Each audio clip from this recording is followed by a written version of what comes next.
primera muerte por COVID-19 en Uruguay la anunció en conferencia de prensa el secretario de la Presidencia de la República, visiblemente afectado. Fue un shock, una muerte con nombre y apellido, Rodolfo González Risotto. Poco más de un año después, el país pasó las 4.000 muertes y la actitud de la gente es totalmente distinta. ¿Cuántos de ustedes que nos están escuchando registraron este hito con la misma gravedad con la que anotábamos aquel primer fallecimiento?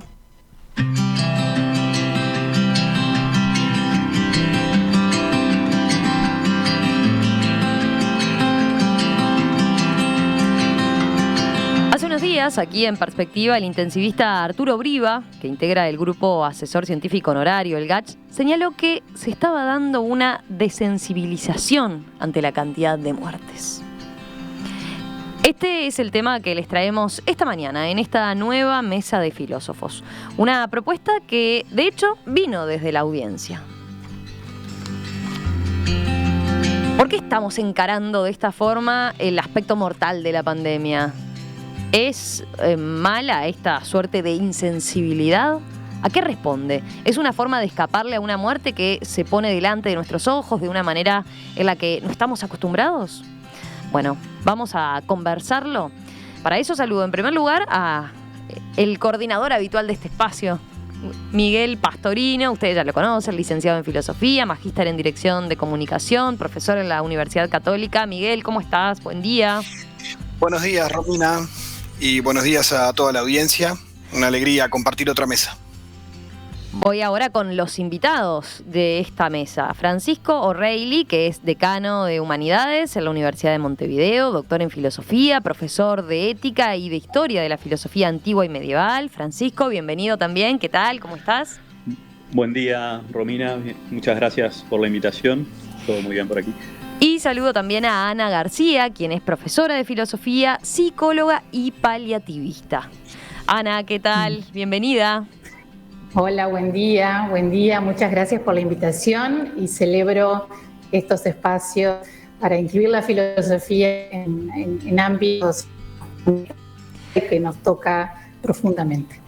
Ana, creo que estamos teniendo algún problemita ahí con la conexión, tal como preveíamos que podía darse, así que vamos a pasar capaz que al plan B ahora ajustan con Gaby a ver si lo hacemos por teléfono o qué, porque te escuchamos un poquito cortado. Creo que la idea se entendió perfecta, pero para después que no haya inconveniente a lo largo de la mesa.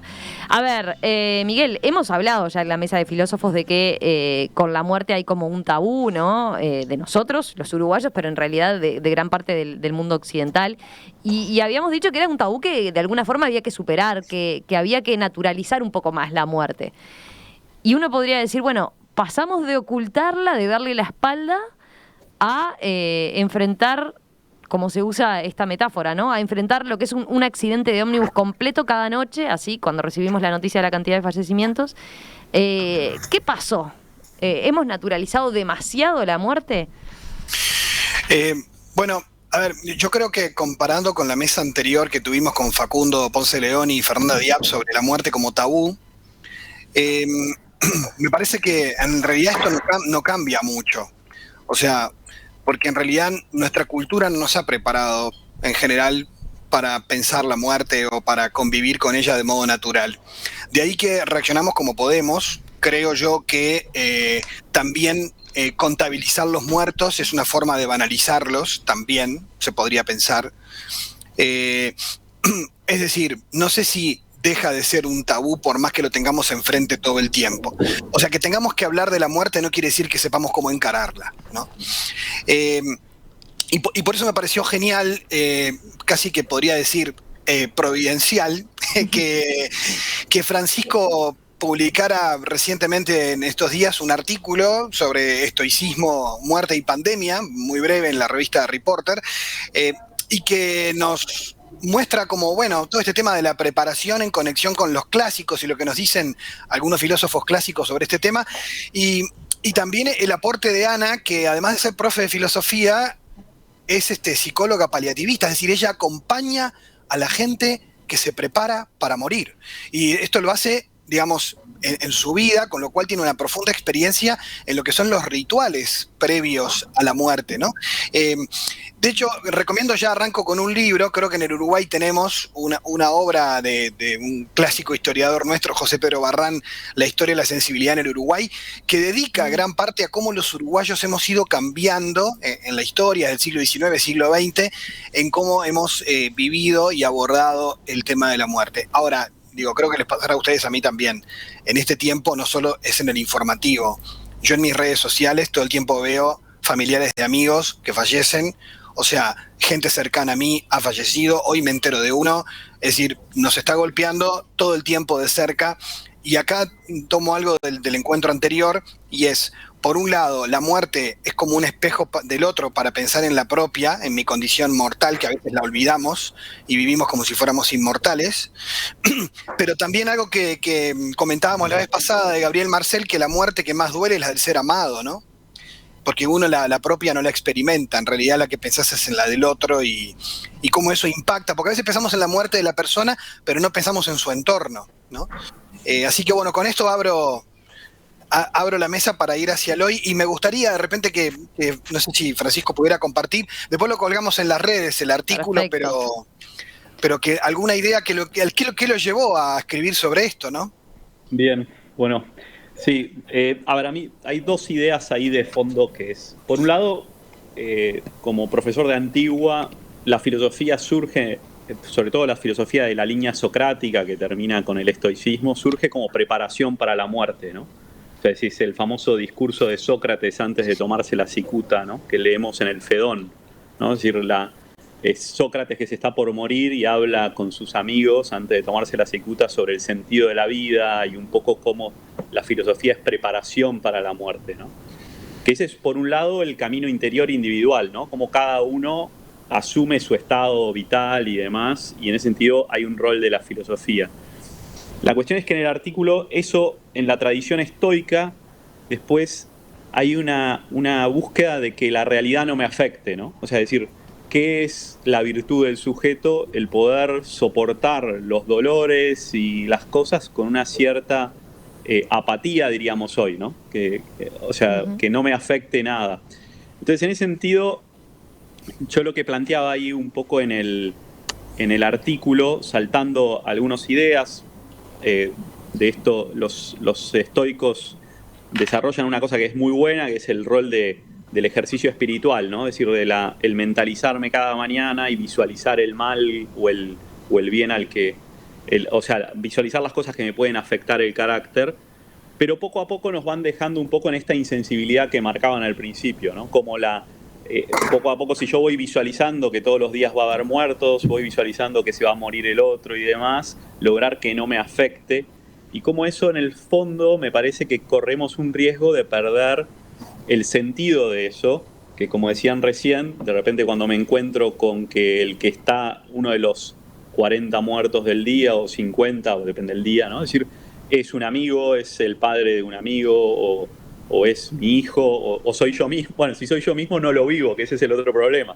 O sea, por eso normalmente nos afecta mucho más la muerte del otro que la propia muerte, ¿no? O sea, es decir, yo creo que era Ricoeur el que decía, no, nadie vive su propia muerte, ¿no? La muerte de uno la vive otro. Y entonces, en ese sentido, lo que planteaba era, uno se puede preparar, pero no hay que correr el riesgo de perder de visión el bien, ¿no? O sea, que por tanto preparar no genere un desapego, ¿no? Por el bien ese que es ese amigo que se está padeciendo, esa familiar que está enfermo, etcétera, ¿no? Aprender a vivir el duelo con cierta capacidad de entereza, pero que eso no sea negar ese bien que está ahí enfrente. Eso es un poco lo que me movió a escribir, porque apareció en algunos espacios esta reivindicación de, bueno, lograr que no me afecte el mundo, ¿no? O sea, bueno, que tampoco nos volvamos sordos de eso que en lo que estamos viviendo, ¿no? Pero ahí, Francisco, ¿cómo lo ves que está actuando? A ver, hoy en día, ¿no? El encare que le estamos dando, ¿no? Esto que se suele decir que hemos naturalizado, estas 50, 60 muertes. es como, no actúa como un mecanismo de defensa quizás ante este panorama que tenemos, ante esta circunstancia que nos ha tocado vivir. Uno podría llevarlo al absurdo de decir, ¿y si no qué? ¿Cómo tengo que encarar este tema? O sea, ¿cómo tengo que...? Cuando no es un caso de un familiar, ¿no? Cercano, directo, que obviamente me va a afectar distinto. Si simplemente es la noticia en el informativo de 50, 60 muertos, ¿cómo tengo que encarar el tema? Tengo que eso me tiene que llevar al miedo, a la retracción, porque puedo generar esa conducta, ¿no? O tendría que hacer un duelo permanente ahí por decir qué terrible. O sea, ¿cómo podríamos, digamos, vivirlo de otra forma, sin irnos ni a un extremo ni al otro, digamos, ¿no? Sí. A ver, yo creo que ahí hay una... A ver, obviamente uno no puede tampoco paralizarse, ¿no? Porque eso sería el rol de... O sea, el miedo, o sea, el problema del miedo, y por eso la idea de ser valientes de alguna manera, ¿no? O sea, de tener la capacidad, la valentía, no como ceguera del peligro, sino como capacidad de saber, bueno, me voy a enfrentar a esto, ¿no? Entonces, en ese sentido, me parece que tampoco podemos pedir a la gente que esté llorando gente por la que no tiene afecto, ¿no? Es decir, lo cual no quita la gravedad de las muertes, ¿no? Que ahí es un equilibrio, como decís vos, difícil de mantener. Ahora, porque la muerte no sea cercana no quiere decir que no sea una muerte significativa para que yo tome una decisión determinada de cuidarme, de ver, como un índice. Pero también es cierto, como decían ustedes en la introducción, digamos, decir que el primer muerto tiene nombre y apellido, y los muertos de hoy no. Y me imagino que el día que bajen, Dios quiera que ya empecemos a bajar ahí los números, cuando sean 2, 3 muertos, tampoco vamos a tener, nadie sabe quién fue, no sé, el día que no hubo muertos bueno, sí, no me acuerdo, en un país, en Israel, ahora en Reino Unido estos días, creo. Exacto, es decir, bueno, nadie registra quién es, o el primer muerto que vuelva ya queda como afuera del coso, ¿no? El otro día leía que el primer muerto, está registrado el primer muerto de accidente de tránsito, ¿no? O sea, tiene nombre, ahora no me acuerdo el nombre, es decir, pero hoy no sabemos quiénes son los muertos y ni siquiera, o sea, digo, es relevante de vuelta para el que muere, etcétera, pero sin embargo salimos a caminar por la calle, cruzamos, etcétera, ¿no? Nadie dice que no salgan a cruzar por la calle y demás. Pero entonces, yo creo que ahí es un ejercicio de esto, de medir, tampoco sentirnos culpables, me parece, que tampoco tiene sentido eso otro, ¿no? Ana, a ver, Miguel lo resaltaba desde tu experiencia por el lado de profesora de filosofía, ni que hablar, pero sobre todo ahí en el campo y estando en el día a día. Estás ahora, de hecho, trabajando en el hospital, ¿no? En el clínicas. ¿Qué has visto en estos meses? ¿Cómo encaramos distinto? ¿Qué cambió respecto a cómo estamos en ese momento, ¿no? Previo a la muerte o cuando nos estamos preparando para la muerte. Romina, voy a empezar a hablar y si hay dificultades apago la cámara. Perfecto. Como decía hoy, valoro un montón estos espacios. Cuando Miguel me invitó, yo me interpelé diciendo, bueno, yo soy profesora de filosofía, conservo un grupo y la verdad que valoro ese espacio porque he descubierto que me protege un montón del trabajo que hago, ¿no? La filosofía me es terapéutica, ¿no? Me conecta con adolescentes inquietos que están replanteándose un montón de cosas. ¿Qué pasa con la muerte? Yo trabajo desde cuidados paliativos. Cuidados paliativos es un área de la medicina que trabaja hace foco en la calidad de vida de los pacientes que están con enfermedades graves, incurables, progresivas. Entonces, mi encare de la muerte siempre era transitando un proceso, ¿no? Más desde la perspectiva del final de vida. Cuidados paliativos no solo es el abordaje en fin de vida, ¿ah? Desde la perspectiva de final de vida, yo lo que hago es acompañar el proceso de morir. No hablaría de la muerte en sí, hablo del proceso, de ese desenlace en el que el paciente se va preparando para ese momento, ¿no? Ustedes dicen, bueno, ¿cómo se prepara? En realidad se puede despedir de la familia, puede dejar sus cosas arregladas, puede bueno, sentirse seguro y confiado en un equipo que le va a dar bienestar, que le va a dar calidad de asistencia, calidad de cuidados. Yo siempre digo a los estudiantes cuando trabajo en paliativos que yo trabajo para calidad de vida, ¿no? Yo trabajo desde la vida, promoviendo que el equipo integral al que formo parte trabaje desde la vida para brindarle al paciente calidad de muerte. Entonces yo venía pensando pre-pandemia la muerte como un proceso. He tenido oportunidad de acompañar duelos en este momento de dolientes por COVID-19 y he descubierto que ese proceso se hace muy duro porque las personas que yo estoy acompañando en los dos casos me dicen se llevó a mi familiar la ambulancia y yo nunca pensé que se iba a morir, ¿no? O sea, no está incluida la perspectiva de la muerte como si aparece en una enfermedad grave, ¿no? Oncológica, neurodegenerativa avanzada, que uno dice, bueno, ya sé que me enfrento a la muerte y existe esa posibilidad. Entonces, en estos dos casos, ese quantum de imprevisto, ¿no? Sobre todo los casos fueron uno en enero y otro un poco más cercano, pero en ninguno de los dos casos se pensó. Básicamente porque lo estuve trabajando con los chiquilines del colegio. Y descubrí un concepto interesantísimo que son los sesgos cognitivos. Y es, seguramente nuestro cerebro ante la vorágine de información y demás, lo primero que pensó es, bueno, a ver, esta es una enfermedad, yo pienso en el 2020, ¿no? En el 2020 los primeros casos eran pacientes con enfermedades coexistentes. Claro. Entonces nos guiábamos en torno a eso. Es, bueno, sí, ya sabemos que hay algún tipo de patología que puede generar o puede ser predictor. Ahora ya sabemos que no, que no existen patologías previas, se pueden morir, los jóvenes se pueden morir, las personas que hacen, que van al gimnasio y pueden estar, ¿no? Seguramente si se encuentran con cierta como vulnerabilidad somática puede aparecer, puede llegar el desenlace. Entonces, me pregunto esto, ¿no? ¿Qué nos pasa qué nos pasa en el COVID con el proceso, con el ir acompañando el desenlace, ¿no? ¿Qué pasa con el familiar en esa ida? Y después rápidamente, ustedes vieron que el relato de los médicos que trabajan en unidades críticas es que esto es un desenlace muy rápido. En días van cambiando de sistemas ventilatorios y uno desde el profesional de la salud sabe que el momento en que ingresa, sabe que hay un porcentaje alto de pacientes que van a fallecer.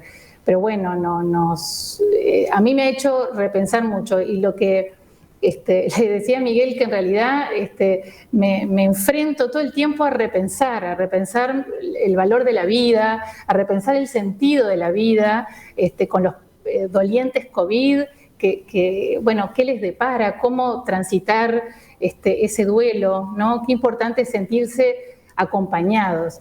En los duelos en general, yo soy la primera que digo que los duelos se transitan con la comunidad, con el colectivo, con la gente del barrio, con los amigos, con la familia. Bueno, yo te iba a plantear eso, ¿no? Hay un aspecto que es, la pandemia nos ha quitado, por ejemplo, el velatorio, ¿no? El velorio, que era una forma de colectivizar ese dolor, de recibir el apoyo de amigos, de familiares. Eso puede tener que ver en cómo también estamos tomando esto. Obviamente cambió la forma de hacer el duelo, por lo menos, ¿no? Exacto, el duelo es un proceso normal y adaptativo, absolutamente natural, que no hay que medicalizar.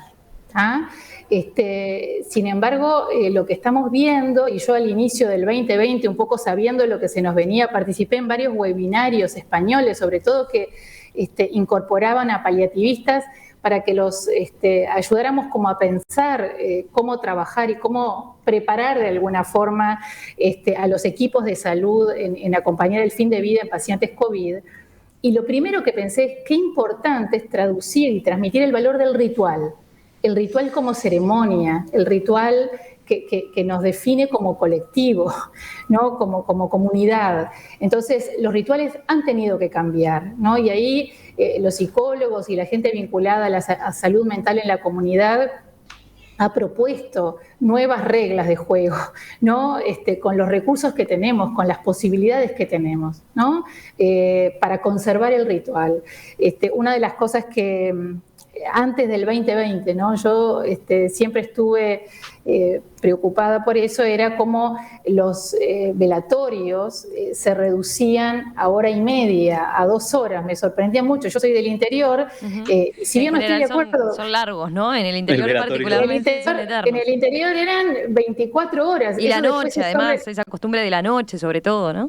La noche, ¿no? Y descubrí el valor impresionante que tiene, ¿no? Porque lo que hace la comunidad, lo que hace el vecino del barrio, es de alguna forma testificar, mostrarte que el otro, y acompañarte en ese proceso. Pero es saludarte, lo lamento, lo siento, abrazarte, pero hay signos, ¿no? Que se convierten en rituales que son claves para poder aceptar la despedida. Ahora tenemos que pensar en otros tipos de ritos. Que vos decís, no hemos logrado como construir todavía, en una época en que estamos adaptando todo, eso todavía no lo logramos. Tiene que ver también, supongo, con nuestra tradición esa de tampoco de no hablar de la muerte. Exacto. Sí, yo creo que sigue siendo un desafío. Estuve revisando a partir de la invitación material que había abierto, digamos, disponible, y me encontré con varios manuales, sobre todo extranjeros. Nosotros no hemos producido nada, sobre todo mexicanos, ¿no? Vieron que los... bueno, pero ahí hay otro... Los mexicanos, ¿no? Tienen otra forma, otro estilo, otra forma, y se los voy a compartir para que lo suban, porque está muy lindo, está dirigido a rituales que pueden hacer los niños, los que son dolientes en el proceso COVID, que nos llenan de esperanza para que esos niños transiten de forma saludable ese duelo del familiar, ¿no? Pero realmente de la muerte no se habla, los estoicos ponen sobre la mesa el tema en la historia antigua, pero bueno, como decía Francisco, solemos hacer como una suerte de negación del tema, no nos podemos conectar, la muerte siempre es de otros. Sí. Y acá yo básicamente reconozco que tengo una mirada de la muerte muy cercana. Mi profesor, uno de mis profesores me decía, tú tienes una mirada romántica de la muerte, ¿no? Como que morir no es tan malo, pero bueno, en estas condiciones se vuelve difícil, y ya les digo, yo siento que los psicólogos no necesariamente tendríamos que acompañar el proceso porque es un proceso colectivo y comunitario. Sin embargo, en este contexto COVID siento que hay mayor demanda de abordaje profesional para el acompañamiento, porque estamos frente a un duelo con contenido más traumático. Claro. Sí. Miguel, dale Francisco, que... perdón, después... yo era dos comentarios. Uno, que a mí, respecto a los velorios, siempre, yo vengo de una familia donde en realidad los velorios que yo pude tener, eran en la casa, ¿no? Que amigos míos les daba como impresión cómo tenías a tu abuela en el living de tu casa, y de repente, claro, uno le dice, bueno, pero forma parte de la vida, ¿no? Y tenía un amigo que me dice, bueno, yo ahora cada vez que entro a ese living me da impresión, ¿no? O sea, porque ahí hubo un muerto. Dice, bueno, pero estaba viva mi abuela hace 6 meses o cuando falleció mi madre, no sé. Y después hay otra cosa que me di cuenta. Yo tuve 2 pérdidas, mis padres fallecieron en los últimos 2 años, pero yo soy de Argentina y vivo lejos y demás. Y la última vez pude ir a la casa donde estuve con mis padres en los últimos 20 años, donde los frecuentaba, ¿no? Entonces recién ahí es como que, claro, como no vivo con mis padres ya tengo 42 años y ya a los 18 me fui de mi casa, claro, también está el tema esa de la presencia de la ausencia, ¿no? Para poder sobrellevar esa muerte, ¿no? O sea, decir, cómo también es necesario aprender a vivir esa ausencia que de repente en la distancia uno no la vive, ¿no? O sea, digo, si vos te vas, o sea, los que viven lejos, vivimos lejos, cuando fallece alguien, pasa un poco como esto de los muertos en la tele, ¿no? Te Claro. dicen que murió un primo, pero hasta que no volvés a la casa de tu tía y ves que no está, y el asado o en Navidad, ¿no? También esas son las instancias donde uno necesita vivir un poco esos duelos que también nos hace necesario ese proceso como de resignificación de la vida, ¿no? O sea, esto de, no sé, ahora pasa, las presencias de las ausencias pasan de otra manera, ¿no? A mí me pasó el otro día que decir, esto era para mandárselo por WhatsApp y bueno, ya no está, ¿no? O sea, tengo el contacto, pero no se lo puedo mandar porque del otro lado no hay nadie o que de vuelta pasan un poco eso, ¿no? Que me parece un poco va de esta mano de cómo vivirlo y cómo apropiarse de esa muerte. A ver, Miguel, después tengo una pregunta para vos, pero dale con esto que seguro tenés para decir a partir de lo que decía Ana y Francisco. Sí, yo me quedé con algo de Ana que lo conversamos cuando la llamé, y es que una de las cosas que a mí más me ha impactado de la pandemia es el hecho de que de que no hay tiempo para despedirse, ¿no? O sea, si ya culturalmente costaba y vivimos a veces como demasiado intrépidamente en muchas cosas, de golpe alguien se va y no lo volveré a ver, ¿no? Y además, a mí me pasó también que tuve pérdidas el año pasado, familiares, mi mamá murió el año pasado y este año también tuve pérdidas cercanas. Y de hecho el tema del velatorio, por ejemplo, de que no pueden ser más de 6, entonces hay gente que le tenés que decir no vengas, y bueno, todos esos procesos, aún en una sociedad donde esos temas estaban ya bastante anulados, de golpe te los arrebataron, y de hecho la gente antes moría en la casa y ahora ni te enterás ni cómo terminó. Entonces yo creo que eso sí ejerce una violencia muy fuerte sobre las personas. Que bueno, que el tema es cómo nos paramos ante eso. Es otra pregunta que no tengo la respuesta, pero sí a mí me vincula mucho con algo que es un tema que yo trabajo mucho, que me interesa, que es la pregunta por el sentido de la vida y las reflexiones que se han construido. Por ejemplo, yo que he leído mucho, y lo recomiendo siempre la obra de Viktor Frankl, en su experiencia en el campo de concentración, y cómo cada minuto de la vida de una persona puede estar cargado intensamente de sentido. O sea, nosotros a veces solemos tipificar todo cronológicamente, le quedan tantos días, le quedan tantas horas, pero si nuestra experiencia cotidiana, muchas veces, aunque no veamos cerca la muerte, instantes muy puntuales están cargados de sentido, que llenan la vida de otra manera y que le dan un horizonte distinto. Lo pienso incluso en cómo los griegos dividían el tiempo, ¿no? Y tenían palabras distintas para eso, ¿no? El tiempo vivencial es distinto del tiempo cronológico. Y a veces, en estos momentos, a veces parece como que, bueno, ¿qué hago? ¿Miro para otro lado? O como te decían incluso en los velatorios, bueno, ya está, ya fue, ahora a mirar para otro lado como que esto no existió. Y entonces, en realidad, la muerte es parte de la vida, esto que decía Francisco. Entonces, la pregunta es cómo la integramos a la vida, porque es parte de la vida, porque estamos muriendo desde que nacemos. Entonces, la vida son duelos todo el tiempo, hay que soltar cosas para abrirse a lo nuevo. Entonces, obviamente que esta dimensión mortal de nuestro ser siempre requiere de nosotros que la encaremos. Hay mil modos, infinitos modos de encararla, pero el tema es, hay que encarar. Después pediremos ayuda de cómo lo hacemos, ¿no? Pero lo que sí es inevitable es que somos el único animal que sabe que va a morir, y el tema es cómo le damos sentido a cada tiempo de nuestra vida y también a la preparación para la muerte. Y termino con una anécdota que se la conté a Ana también, que hace años visité en un grupo de voluntarios un centro de cuidados paliativos, y me acuerdo que cuando fuimos a hablar con la persona que había pedido que la visitaran, su familia no le hablaba de la muerte y le decía, no, cállate que te vas a poner bien. Y la persona quería hablar de su propia muerte, quería hablar de lo que le estaba pasando. Yo me voy a morir y quiero hablar de esto, y no tengo miedo. Y los demás tenían miedo y no querían hablar, ¿no? Entonces, qué importante es poder integrar esto en la vida cotidiana. Para mí me parece como, y qué bueno poder conversarlo en radio, ¿no? Hay gente que como que le pones este tema arriba y dice, no, mejor cambiame de tema, ¿no? Bueno, puede pasar, pero a juzgar por los mensajes, no, por lo visto interesa y nos hace bien de alguna forma, creo, ¿no? Tomo uno de los mensajes de un colega de ustedes. Facundo Ponce de León, que dice, qué buena mesa.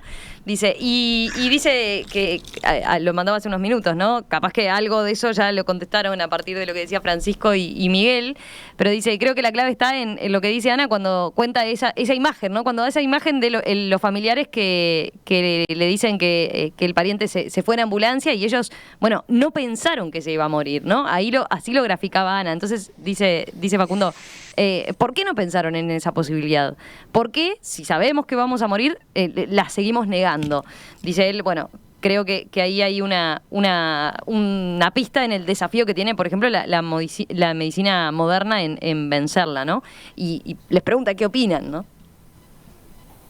Sí, es cierto, trabajando con pacientes en fin de vida, ellos me decían, bueno, en realidad yo la muerte la conceptualicé o a esta posibilidad de morir cuando me dieron el diagnóstico de una enfermedad que muy grave que podía llegar a ser mortal si las cosas marchaban mal.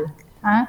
En otro contexto no lo hubiera pensado, ¿no? No lo hubiera. Entonces, tenemos ese material increíble para poder trabajar. ¿Qué se hace con la vida? Yo siempre digo, bueno, pensemos no en la muerte y en ese tiempo de muerte, sino pensemos ahora, ¿qué hacemos?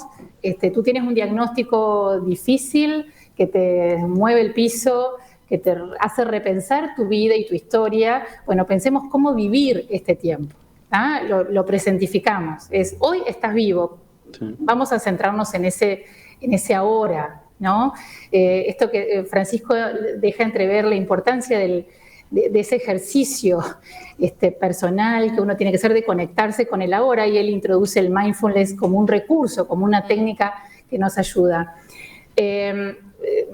Varias de las cosas que han dicho, así me salgo de la vaina por opinar, pero quiero leer, pero muy, muy breve, un textito que me hace mucho, me dispara mucha cosa a partir de lo que estamos hablando. Miren, es de Enrique Benito. Enrique Benito yo lo conocí hace algunos años, hice un retiro espiritual, 2 retiros espirituales con él, y el tema que trabajamos era el proceso de morir. ¿Y a quién estaba dirigido? Estaba dirigido a los profesionales de la salud y específicamente a quienes hacíamos paliativos, ¿no? Él con esta convicción de quienes acompañamos ese proceso tenemos que estar muy bien preparados, ¿no?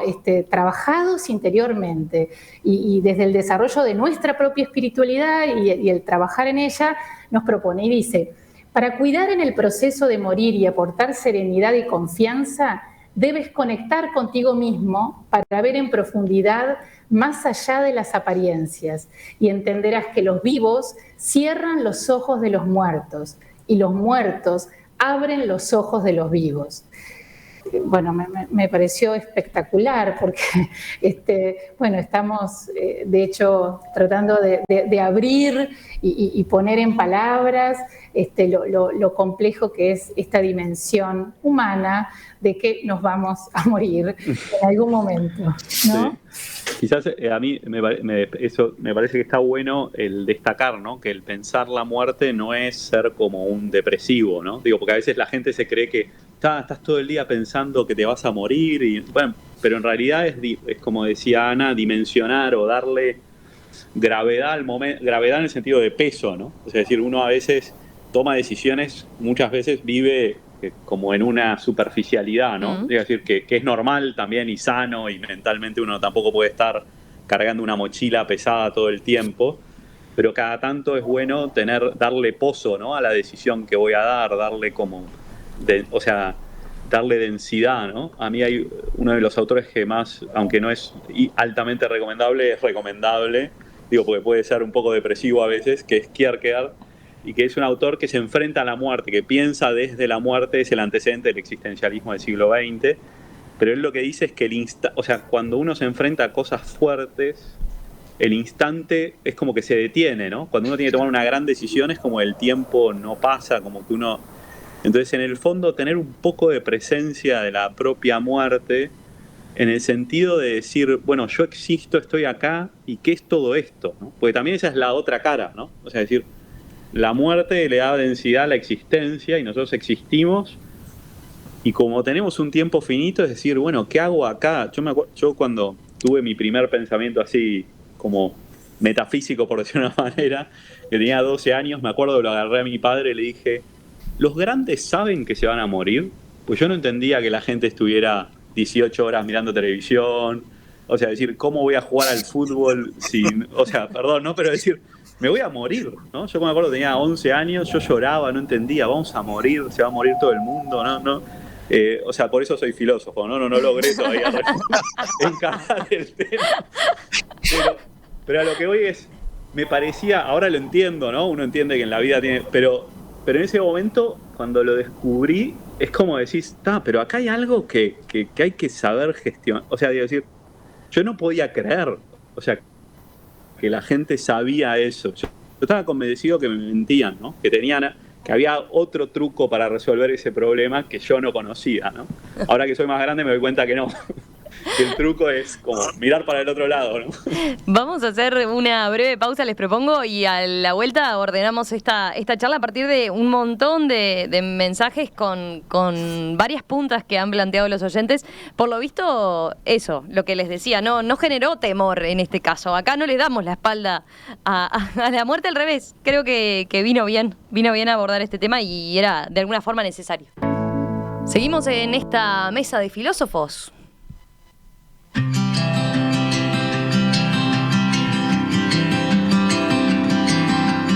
El tema de hoy vino desde la audiencia. ¿Por qué no hacen una mesa sobre cómo está reaccionando la sociedad uruguaya ante las muertes por COVID-19? Bueno, y nosotros tomamos el tema, ya que había y estaba esa inquietud. Así que de eso estamos conversando esta mañana en esta nueva edición de la Mesa de Filósofos con Miguel Pastorino, el coordinador habitual de este espacio, y como invitados Francisco Reilly y Ana García, que además de profesora y docente de filosofía, es psicóloga y trabaja justamente en cuidados paliativos, acompañando procesos de fin de vida. Bueno, no sé por dónde empezar de todos los mensajes que tengo, pero veía uno o un par que llegaron sobre todo al principio cuando encarábamos el tema, que era, Miguel, capaz que te lo traslado a vos por el lado de la comunicación, ¿no? Decía alguien, bueno, ¿y quién dice que en realidad nos estamos reaccionando mal, estamos desnaturalizando la muerte o estamos acostumbrándonos a ella, ¿no? ¿Es así? Es como que ya no nos importa, nos hemos vuelto insensibles. Decía, ¿en base a qué estamos diciendo eso, no?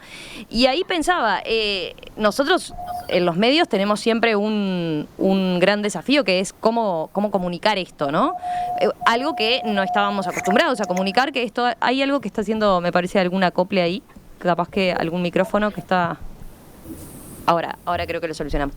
Que no estamos acostumbrados a tener que comunicar todos los días un parte donde se contabilizan las muertes. Y uno dice, bueno, ¿y esto que llegó para quedarse? ¿Cómo vamos a hacer de ahora en más? ¿Cuándo vamos a dejar de contar los muertos? Cuando teníamos 50, 60 por día sí, y cuando tengamos 2 no, cuando tengamos 3 no. Es todo un tema, ¿no? Y a propósito de la pregunta que hacía el oyente, es cierto que capaz que nos como que naturalizamos la muerte cuando hablamos de ese 50, 60, ese ómnibus que tratamos de imaginar para poner en nuestra cabeza de lo que significa realmente, ¿no? La evidencia más clara es, bueno, si hubiera un accidente de tránsito con un ómnibus lleno y se mueren todos, ahí sería una gran conmoción, y sin embargo hoy estamos teniendo esa noticia, digamos, todas las noches y no nos impacta, ¿no? Entonces, la pregunta era, tiene razón, tiene algo de razón, porque ahí son números fríos, pero sin embargo no reaccionamos así capaz cuando se dio la muerte de Andrés Abt, por mencionar a alguien conocido, cuando se dio la muerte de Sonsol, una figura absolutamente popular. Ahí ese día había como un bajón generalizado, ¿no? Porque de última era alguien como que conocíamos todos, ¿no? Miguel, ¿vos cómo lo ves desde el punto de vista de la comunicación y el desafío que implica también todos los días hablar de la cantidad de muertos que tenemos? Bueno, mira, yo con esto tengo más preguntas, ¿no? que respuestas, como en muchos de estos temas. Pero la primera reflexión que me surge es que siempre hemos sido así. Las muertes que nos movilizan son las de aquellos que conocemos. Cuando los demás son solo números, no nos dicen nada. Yo me acuerdo cuando, por poner otra cosa, cuando mataron caricaturistas de Charlie Hebdo en París, el mundo occidental se conmocionó porque parecía que eran cercanos. Pero cuando muere en un atentado en Pakistán 70 personas, mujeres, niños y ancianos, es un número. ¿Por qué? Porque estoy lejos de Pakistán y capaz que París lo siento más hermanado culturalmente. O cuando muere en un atentado en África, es decir, cuando la gente se hundía en los barcos tratando de cruzar el Mediterráneo y porque aparece un niño en la orilla, el mundo se conmociona, pero los que morían todos los días no le decían nada a nadie. O sea, el tema es cuando eso se me vuelve a mí patente, ¿no? Los medios tienen ese poder de hacernos las cosas patentes, y más todavía si alguien que yo veo en la tele y si lo veo por la calle lo saludo aunque él no me conozca. A ver, ¿qué es? Es el de Ana, el micrófono. Sí, que está a ver, Ana, ¿te animás a silenciar un cachitín? Sí. Silencia ahí un poquito. Dale, genial. Y entonces ahí uno puede ver cómo nos pasa, ¿no? Que hay gente que ves de la tele que la ves por la calle y la querés saludar pero no te conoce. Entonces cuando te enterás que se muere, para vos se murió un conocido y capaz que alguien que considerás cotidiano en tu vida, ¿no? Entonces yo creo que tiene que ver esto con la cercanía. Los seres humanos somos seres relacionales. Los vínculos más estrechos, cuando quiebran, nos golpean más duramente. Los vínculos que son solo nombres, no nos dicen nada. O sea, eso me parece que existió siempre y que hay que ver cómo los medios eso lo trabajan, que no sé, pero que obviamente eso sucede. Eso en primer lugar. Lo otro que me gustaría acotar, que no lo dijimos, pero es una reflexión que la abro y quedará para otra oportunidad, que me lo han planteado algunos que trabajan en medios, y es que el año pasado había más programas de contenido, de reflexión, donde empezaron a aparecer más gente del palo de las humanidades, hablando sobre la actualidad y no solo científicos, o no solo números. Y este año es como que se buscó más el entretenimiento. Y me lo decían como una percepción, ¿no? Como que, bueno, está bueno reflexionar, pero para un poco, déjame aire, ¿no? Y vamos a un poco de entretenimiento. Y es como que, por un lado, entendemos que no podemos estar todo el día con esto, porque si no es como un bajón, y necesitamos un poco de aire y que la vida continúe, pero por otra parte, qué bien que hace hablar, ¿no? También. Entonces yo creo que estas dos dimensiones siempre están, ¿no? La de escapar un poco, pero la de necesidad de volver. Yo creo, estoy convencido que siempre es más sano hablar de todo. O sea, estoy convencido, ¿no? Hay que buscar el momento, el lugar, el tiempo. Y me gustaría también decir que a los que hemos estado por alguna situación cerca de la muerte, en algún momento de la propia, por un accidente, es como que cambian todas tus prioridades. De ahí que eso me confirma que lo que los filósofos han dicho, muchos de diferentes corrientes, que pensar en la muerte ayuda a vivir la vida de otra manera. Estoy convencido que es así. Ana podrá contarlo de modo más fuerte, ¿no? Mira este mensaje a propósito de eso. Nos llegaba hace un instante de... ¿quién lo firma? Bueno, su celular termina en 40. Dice, agradezco todos los días haber estado con un pie en el otro lado a los 18 años. Disfruto cada instante hoy. Tengo 51. Y hay quien dice, bueno, también les pregunta, ¿no? ¿Y esto qué implica? Que en realidad, si sé que si tengo un susto de ese tipo, ¿realmente puedo toda la vida vivir distinto? Sabiendo que ese es el final igual, o que tengo que valorar más cada día. ¿Voy a tener realmente una vida distinta? A ver, Ana. Sí. O dale, Francisco. No, Ana, dale. Bueno, se me ocurren, me vienen cientos de pacientes. En cada encuentro, lo que dice la escucha, la radio escucha, ¿cómo se dice? La persona de 51 años que está participando es tal cual, ¿no? Después de ese cimbronazo, cuando uno tiene un cimbronazo y se replantea la existencia, hay un ruido detrás que es externo, ¿se nota? Sí. Si no te llamamos por teléfono, pero dale, seguí nomás. No, para redondear porque ya falta poquito. Qué bueno poder con 51 años sentir que la vida nos ofrece un repensarnos y un reflexionar cada minuto. En general siempre hay un disparador, siempre hay un impacto, siempre hay una instancia que nos conmueve y, como decía Jaspers, nos invita a repensar la vida, ¿no? A filosofar en general, ¿no? El asombro, la duda y las situaciones límites. El tema acá de pensar la muerte y mi propia muerte, en el trabajo con pacientes, yo siempre digo que la vida me da un privilegio de acompañar historias, a cerrar historias. Y eso es un privilegio porque me hace conectar todos los días con la muerte, todos los días con que agradecer a mi familia, mis amigos, mi equipo, ¿no? No lo hago sola, lo hago acompañada, y eso también siento que ese proceso se me hace más compartir el dolor que me transmite el paciente, porque no es que esto no me genere nada, ¿no? Acompañar ese proceso es duro, ¿no? Y a veces puedo ver ese paciente y tengo que tomarme un descanso porque me hace replantear. Me hace conectar con el sufrimiento del otro, me mueve un montón de cosas, también me hace agradecer esa oportunidad. Yo cada vez que salgo del hospital siento que tiendo a ser mejor persona, o es lo que quiero, ¿no? La muerte me invita a reflexionar y a valorar y a devolverle esa confianza y esa paz al otro, de que va a haber un grupo de gente que lo va a acompañar, de que no va a estar solo. El mayor temor de los pacientes es al sufrimiento, al dolor básicamente, y a la soledad, al no tener un médico, alguien que esté a su lado. Con respecto a esto, rapidito quiero decir que por suerte esto se ha llevado a las unidades de críticos, la importancia de que haya un familiar que le hable al oído, de que haya una voz que le transmita esperanza y le dé confianza de que no va a sufrir. Y en muchas de las unidades de los CTI se permite acceder ahora, en este último tiempo, a familiares.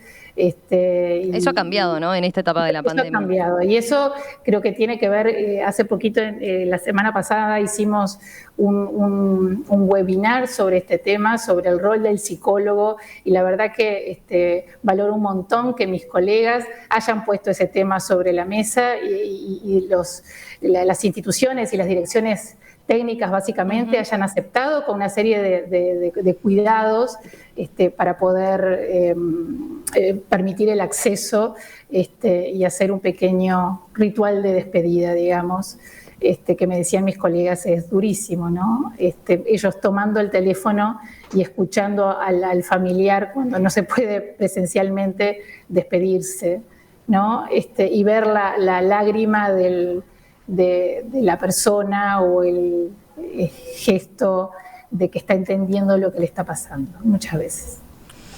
Así que fuerte. Mueve un montón. Fuerte esa imagen que describiste. Francisco, ¿vos para ir cerrando? Sí, a ver, a mí me parece que hay dos ideas que... Claro, un tema es en la muerte. A mí me parece, yendo a una de las preguntas que planteabas de un oyente, que es que me parece que no necesariamente está deshumanizando, ¿no? Sino que la presencia de la muerte nos obliga a pensarlo, ¿no? O sea, creo que estábamos un poco invisibilizando la muerte antes del 19, por decirlo de una manera, ¿no? Esto de que hablábamos antes, los velorios fuera de la casa, medio como que la muerte, yo ahí en el artículo digo, bueno, hace poco hace unos años vino un poeta y decía, los cementerios últimamente son tan lindos que hasta dan ganas de ir, ¿no? O sea, es decir, ya no son... Había oyentes que mandaban mensajes con eso, de decir, yo los cementerios los veo al revés, como un lugar atractivo, que me interesa su arquitectura, me interesa... Pero no porque te recuerda al muerto, claro. De alguna manera. Ese es el problema, decir sí. Pero yo creo que hoy se toma más conciencia de eso. Ahora, no necesariamente tener una experiencia cercana de la muerte me lleva a tener una reflexión profunda sobre la vida, ¿no? Está la tradición clásica también del bebamos y comamos que mañana moriremos, ¿no? Es decir, la vida del desenfreno, de decir, bueno, casi muero ayer y no disfruté de la vida, vamos a disfrutar la vida. Entonces yo creo que el hombre tiene esa capacidad de, frente a los mismos hechos, reaccionar de diversa manera. Por eso una de las cuestiones es pensar la muerte no es necesariamente recordar esas, o sea, no necesariamente son los casos críticos, sino que también pensar la muerte es darle perspectiva a la propia vida, ¿no? Y ahí me parece que es lo interesante, aprender a descubrir los bienes que tengo cercanos, los amigos, las cosas que le dan más significación a la vida. Por eso, en el fondo de la idea esta de fondo de la filosofía como preparación para la muerte, que en realidad es escuela de vida, ¿no? Que eso es lo que me parece que es interesante. Miguel, para cerrar. Sí, coincido. Y me quedé colgado con la imagen que contó Ana. Porque sí, creo que cuando nos acercamos con historias, de hecho el ser humano es alguien que siempre ha contado historias, y el sentido de la vida tiene que ver mucho con la capacidad de contar historias, de que tenemos una vida que es biográfica, que no es solo biológica, ¿sí? Que cada vida no es solamente una vida biológica que se apaga, ¿no? Sino que es una vida que también tiene un cierre, tiene un sentido, tiene vínculos, tiene una razón de ser. Entonces, poder dedicar tiempo a hablar del sentido de nuestra vida, del para qué vivimos, de por qué vivimos, de qué queremos hacer con nuestra vida, de qué lugar ocupan los otros en nuestra vida, de decírselo, de poder hablar, de poder tener espacios para poder profundizar en estos temas, creo que siempre nos hacen más humanos, y en este sentido nos humanizamos más, porque algo que tiene el ser humano que le es propio es justamente esta capacidad racional de pensarse a sí mismo y de pensar su propia vida y su propia muerte. Entonces, digamos, tener la posibilidad de hacerlo es la que nos ayudará a encontrar caminos para hacerle frente, ¿no? De la manera que cada uno encuentre. Me quedé pensando en eso, esto que decías, ¿no? De buscar también, y lo que comentaban varios, bueno, que esto nos sirva de pretexto. Capaz que es eso, no es que nos deshumanizamos, no es que naturalizamos y ya está y simplemente nos queda en un número frío. Capaz que esto lo que hizo es que estábamos mirando muy para el costado, volverlo a poner arriba de la mesa. Me quedé pensando en cuánta gente hoy seguramente, no sé, en determinada charla en el día, capaz que en la cena, cuando tienen más tiempo para conversar en familia, hable de este tema, ¿no? Y capaz que reflexione justamente a propósito de eso. Lo digo a propósito de mensajes como el de Ariel, que dice, muy bueno el tema, el que siempre rehuimos en charla de familiares o amigos. Capaz que con esto damos el empujoncito para que deje de ser ese tema al que le rehuimos. Con esto que señalaban, ¿no? De Miguel, con lo que vos comentabas, esa de que necesita hablar del tema y es, no, mejor no. ¿No? Sí, mira, yo cierro con una anécdota en 30 segundos de gente veterana que hoy vive, pero que en reuniones familiares quiso compartir, por ejemplo, su epitafio, o qué quería que escribieran, ¿no? O el poema para el día de su muerte, que alguien lo lea. Le dice, no hables de eso ahora, qué ganas de angustiarnos, ¿no? Claro. Y entonces, y en realidad, y cuando todo el mundo se calla y lo escuchan, es precioso porque esa persona te transmite los valores que sintetizan su vida. O sea, si tuviera que pensar qué me gustaría que leyeran el día que yo muera, qué me gustaría, qué idea quisiera dejar, bueno, es algo muy poderoso para compartir. Claro. Y qué lindo que alguien se haya tomado el tiempo de pensarlo, de escribirlo, de compartirlo con la familia. Claro, más de uno quedó con el nudo. Sí. Pero... Y además que eso, lo que es interesante es que construir mi epitafio, el ejercicio ese, también me construye lo que quiero hacer hoy, o sea, qué es lo que me compromete en mi acción diaria, que eso también es esta idea, ¿no? Es decir, y me quedé pensar pensando, la muerte es pensar la vida. Y además de lo que señala Francisco, me quedé pensando también, eso debe descomprimir y ayudar también después al duelo de esa familia, ¿no? Claro. Si vos escuchaste, como dice Miguel, si vos escuchaste ese epitafio que querías, ¿no? Si esas palabras, ese poema que te recuerda, después capaz que lo podés recordar diferente también, ¿no? Por supuesto, y además te hace integrar eso al momento de vivirlo, porque no es una sorpresa, ¿no? Claro, porque es algo que claro. ya lo vas a sufrir, te va a doler, porque las rupturas nos duelen. Claro. No es que no te duela, pero una cosa es que te duela y otra cosa es que vos le encuentres sentido. Francisco Reilly, Ana García, Miguel Pastorino, la verdad un placer tenerlos en esta mesa, muchísimas gracias. Seguramente nos quedaron aspectos por conversar de este gran tema, pero bueno, quedó así instalado. Ana, tengo saludos de Maggie, del equipo de paliativos del Clínica. Tenés hinchada ahí. Gracias porque te permitieron ahí hacer un alto en la actividad entonces y escucharte en este espacio. Y un saludo al colega Agustín Reyes, que fue el que me recomendó a Ana, porque yo no la conocía. Buenísimo, también. Bueno, gracias por la oportunidad, la verdad que disfrutable. Estaba súper nerviosa, pero bueno, después me aflojé y me sentí como súper en un espacio súper ameno y sostenida como para explayarme y compartir. Bueno, Ana, Francisco, gracias por haber aceptado la invitación. Miguel, nos reencontramos contigo dentro de unos días, nada más, seguramente ya con otro tema en la mesa de filósofos. Con otro tema. Un fuerte abrazo. Saludos. Que pasen bien.